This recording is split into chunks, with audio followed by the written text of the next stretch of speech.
need to hold a parents meeting or so. Oh shit, we already did that.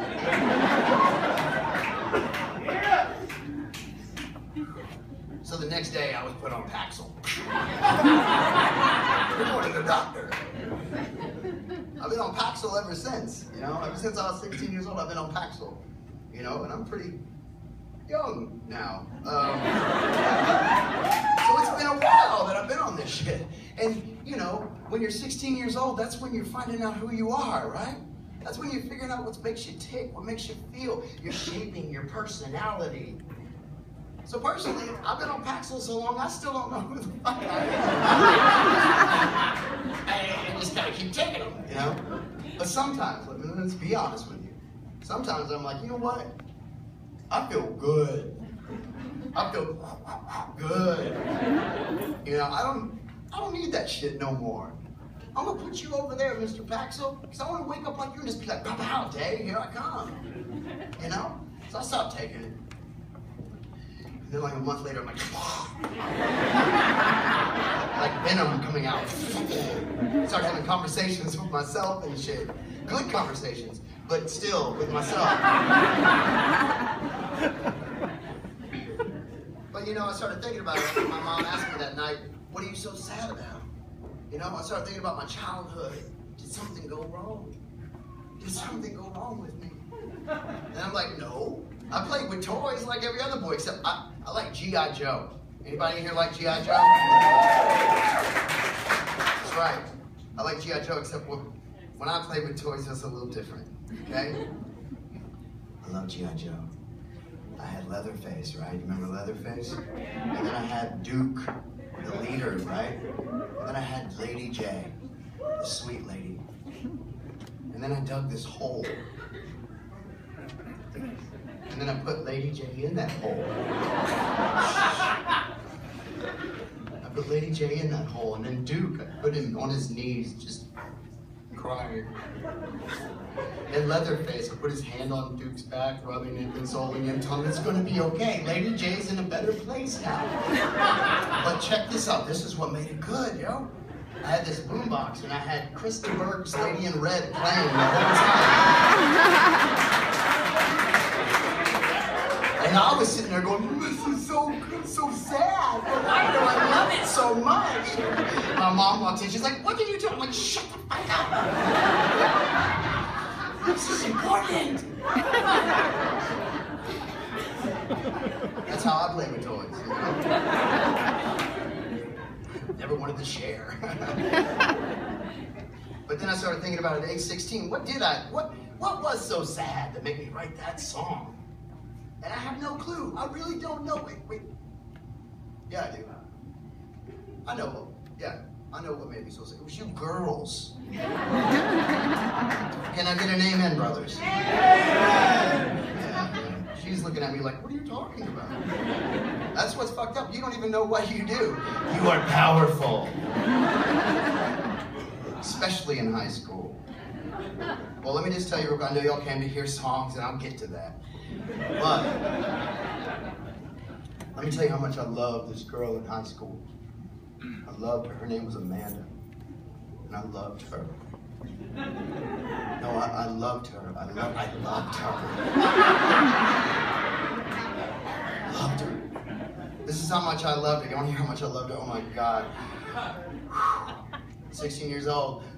You know, I said I lived in the hood, and right down the street I had this group of guys, you know, this really nice youth group of guys that I could hang out with, you know. They were in a part of this group called the Crips. And they liked to wear blue a lot, and they were very loyal though, you know. I'm serious. Their name was Wedo and Pez. And whenever I needed like manly advice, like that I didn't want to talk to with my dad, I'd go talk to these homies. Except it was weird because whenever I was around them, my accent would change. You know, I'd be like, yo, Wedo, Pez. Yo, man, I'm in love with this girl. Man, I love her so much. Her name's Amanda. Man, she's got me all twisted inside, Holmes. You love her? It's like, how do I show her? He's like, I know how you can show it, dude. You can be a hard motherfucker. You're gonna go to school tomorrow and look, hold up. He pulls his tattoo gun out of his drawer, right? He's like, we're gonna give you a plaka. I'm like, what the fuck is a plaka? It's a tattoo. And he's like, yeah, it's a fucking tattoo. And we're gonna put her name, Amanda, on you, Holmes.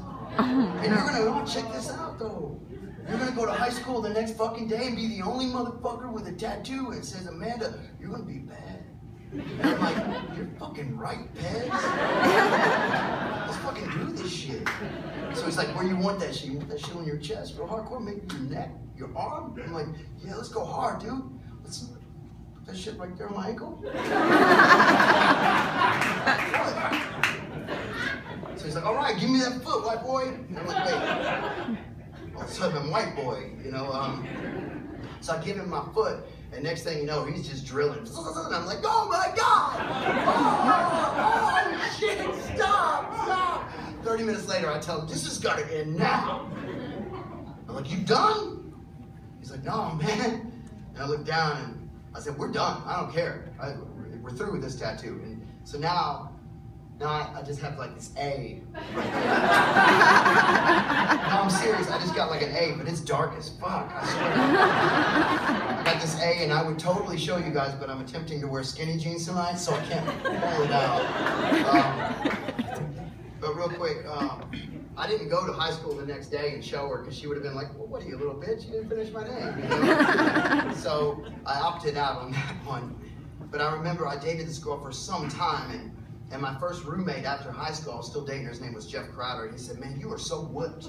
He'd always go, I was like, what whipped? That means they say jump, you say how high, you know? I was like, no, I'm not. And we're driving around one night in my first car, which was a Volkswagen Cabriolet Rabbit, right?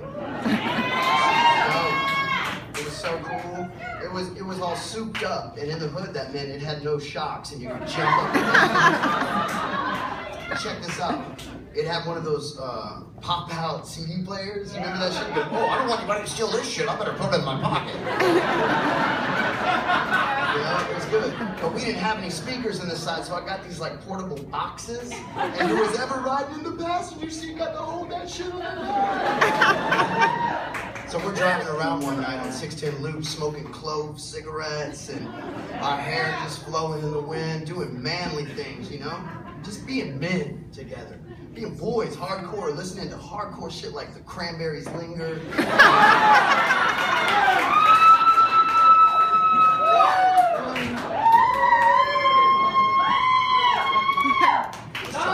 I was trying to like hide a tear as I drove, you know? And he looked at me, he's like, dude, you are so whipped, dude. I can't take you anywhere. You are so whipped. All you do is talk about Amanda. He goes, since we're rooming together now, you no longer have phone privileges. You can't call her anymore. Back then, you didn't have cell phones. There was a certain beauty in it. Nobody could find you. You know? And back then, even if I did want to call her, I'd have to pick up the fucking rotary phone and think about what I was going to say. And then if I fucked up, I'd have to start all over, you know? But I remember we're driving around, and he said, dude, you're going to have to make that girl know how it feels to miss you. And I said, what did you say? And I pulled the car over.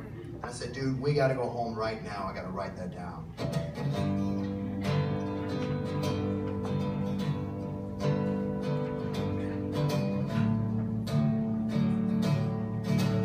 White kitchen walls with 1,000 windows.